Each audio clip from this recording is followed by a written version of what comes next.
listeners and viewers on social platforms. Let me start by saying that the reaction is not born on the fact that probably the Honorable Alan Martin wanted President Kufuor's endorsement or blessing whatsoever going into this election. And from where I sit, as an inner person in this campaign, we've never consulted President Kufuor on any matter as to how we are running our campaign and how we want to win power to liberate this country. The truth of the matter is that the argument put forward by the ex-president faceted on competences. So those people who are out there chastising the Honorable Alan Martin as to, why, whether he was expecting President Kufuor to endorse him or whatsoever, that is not the central theme of what Alan Martin put out on your sister station. The truth of the matter is that President Kufuor was trying to pitch a product vis-a-vis the vice president to Ghanaians in this crucial time. And where I am a little shocked is the fact that during the presidency of the Venerable Jack, we all know the kind of policies that he put forth to liberating this country from HIPIC to middle income, developing country, and all that. And so one would expect that at this crucial moment where every facet of the economy has crashed under the watch of Dr. Mahmoud Bawumia and President Nana Kufuor, and you are to speak as a statesman. And let me even get into the statesman conversation. You see, in 2012, something happened. When the Supreme Court declared the final verdict for the President John Dramani Mahama, and during his inauguration, the NPP boycotted the inauguration. There was a special invitation to President Kufuor. They went to President Kufuor's house to demonstrate and told him not to attend the function. But President Kufuor was very emphatic that sometimes my person is beyond partisan politics. Sometimes it is just in the interest of the Ghanaian people. And so I will go. And he went. And the NPP, they started insulting President Kufuor for flaunting their orders. They were trying to box him as a party person. Ever since, you have established that credibility as a statesman. And so, you knowing what is going on right now, you can't not or should not come out and begin to pitch a bad product for Ghanaian people. Because if you do that, that is counterproductive to the very policies that you brought on board to liberating this country. Why am I saying that? The only business that brought Dr. Mahmoud Bawumia to the NPP politics, to the Ghanaian politics, was the fact that on that fateful Wednesday afternoon at Elisa Hotel, when the arguments were made as to who will vice the president, Nana Kufuor, so many names came up. And when Dr. Mahmoud Bawumia's name was mentioned, it received resistance. Why? The late Buzia's daughter, Mami Amabuzia, may her soul rest in peace, made a strong case that even his father betrayed the UP tradition. And so there is no way that they will allow a traitor son to be part of the new Patriotic Party. The argument that settled these differences was the fact that Nana Kufuor wanted an economist to take over the economy aspect of governance, so he takes over the everyday administration. And that was the only business that made Dr. Mahmoud Bawumia president. And so, if the only business that brought you was your economic prowess, and then now you have run the economy into the gutters, and President Kufuor comes to say that you are the best. You are the best in terms of what? You are the only certain vice president who have led on so many policy direction, and then you are the first administration to campaign against your own policy. The NPP will tell you that Dr. Mahmoud Bawumia was not allowed to work.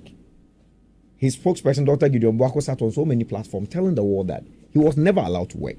And so, fast forward, we wake up another day, and the argument was that Dr. Mahmoud Bawumia has championed 33 policies. Look at these individuals. Why should Alan be bothered about this? Some would sit back and say, you're no more a member of the NPP. Whether we like it or not, yes, President Kufuor, former President Kufuor, is still part of the NPP. Is a statesman, but yes. Still part of a member, staunch member of the NPP, if I may, still a staunch member of the NPP. And so therefore, whatever goes on in the NPP is something that he would champion. So if he endorses Dr. Mahmoud Bawumia over, let's say, John Mahama or even Alan, what is the big deal?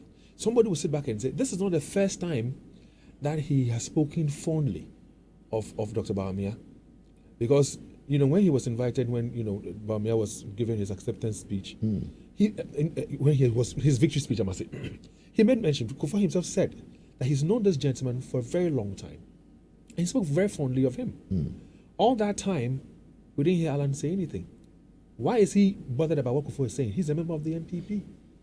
So, like I said, no two ways. You can do your NPP better.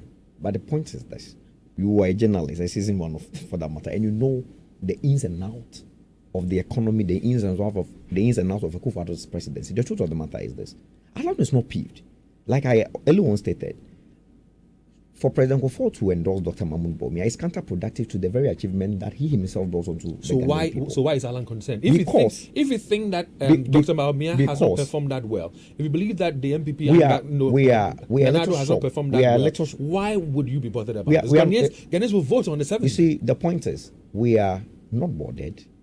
We're a little just alarmed because the tangent of President Kufuor's claim was faceted on competences. And that is why I took you back to what happened in Elisa Hotel in 2008. So what stood paramount on the day was the competence of a certain economic wizard. So all that is what necessitated the 19 economic lectures, because we felt like we found a gem who is going to take over the economy. And now the outlook of the economy is before all of us. And so on that tangent, if you are to engage that, okay, fine, I like Dr. Mahmoud Bawumia because of his person. Nobody has issues with you.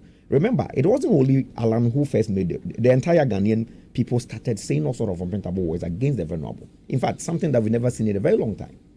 So it presupposes that now the Ghanaian people are so conscious of the happenings.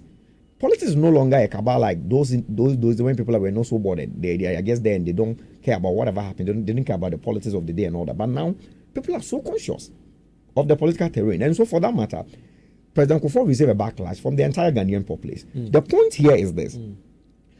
President Kufuor wanted to probably pitch Dr. Mahmoud Bawumia as better off than all the candidates. And that is how we begin to step up and tell the world that I am more competent than who President Kufuor is pitching. And so I don't see anything wrong with what the Honorable Alan Kyereh did. Honorable Alan Kyereh was just surprised because you have known him.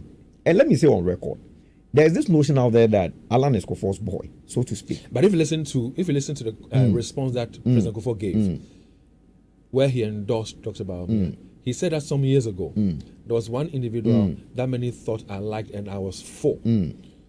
But now, that is now, and he goes on to say he thinks that the best person to run the best person for the office of president is Dr. Bawumia.